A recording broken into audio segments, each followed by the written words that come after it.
everyone, this is Charu, legal intern at Lexis and Company. This video is about red collar crimes. Red collar crime is a subgroup of white collar crime in which the perpetrator uses violence to avoid detection or prosecution.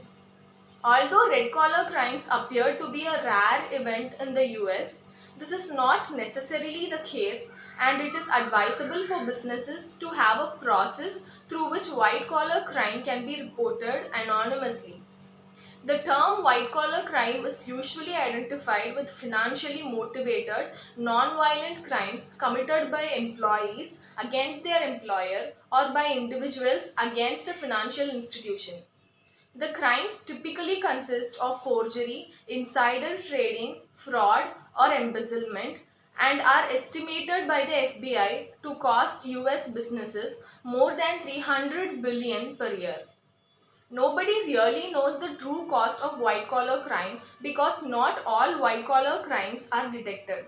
Furthermore, when there are only 54% of white collar crimes are reported to law enforcement agencies according to the Association of Certified Fraud Examiners in their 2020 report to the nations, who also claim businesses on average lost 5% of their revenue each year to fraud, and that 43% of white collar crimes are identified via a tip rather than via an internal audit or investigation.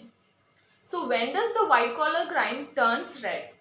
When white collar crimes are detected, the most common outcome is an admission of guilty, and depending on the nature of severity of crime, a custodial sentence, a financial settlement, or disciplinary action. However, when the perpetrator doesn't want the nature of his actions disclosed, the outcome can be much different. Around 50 recorded cases have occurred in the past 30 years in which the perpetrator has either murdered the person who discovered their crime or paid somebody else to do it. Many of these cases were reviewed by Frank Perry, a criminal psychologist at the DePaul University in Chicago, to develop psychological profiles of offenders who commit red collar crimes. Perry's results were published in the International Journal of Psychological Studies in the year of 2016, and they make fascinating reading. His review of the cases found red collar crime criminals typically harbor behavioral risk factors that led them to use violence as a solution to a perceived problem, in the same way as non-white collar crime offenders resort to violence. Let's see some examples of red collar crimes in the workplace. One of the earliest examples of recorded red collar crime in the workplace dates back to the year of 1982, when the owner of the Candor Diamond Company of Manhattan, Irwin contracted a hitman to kill two employees.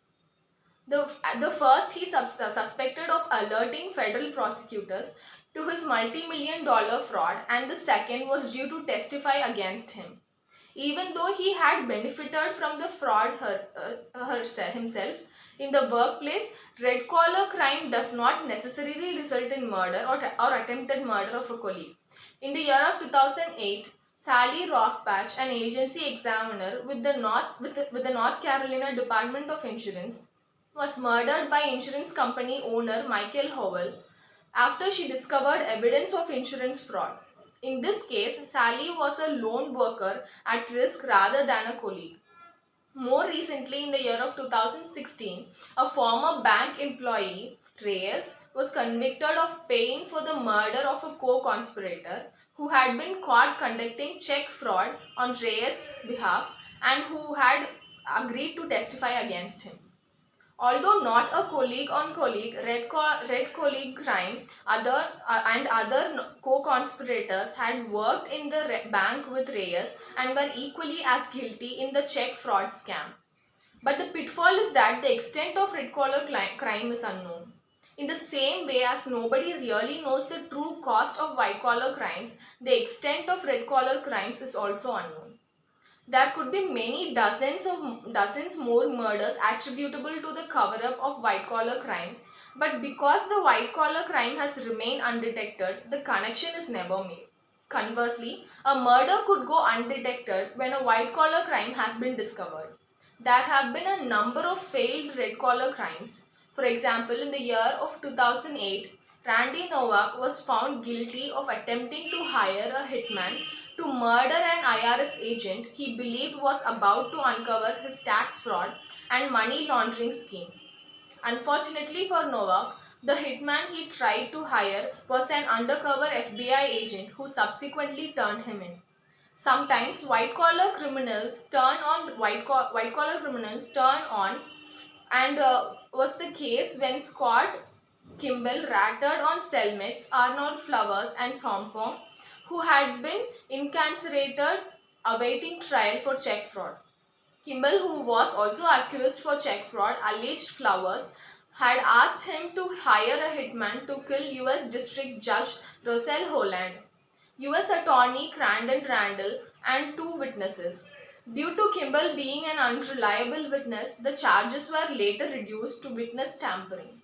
So that's it for today's video, guys. Don't forget to like this video, comment your feedbacks, and subscribe to Let's Click for more legal stuff.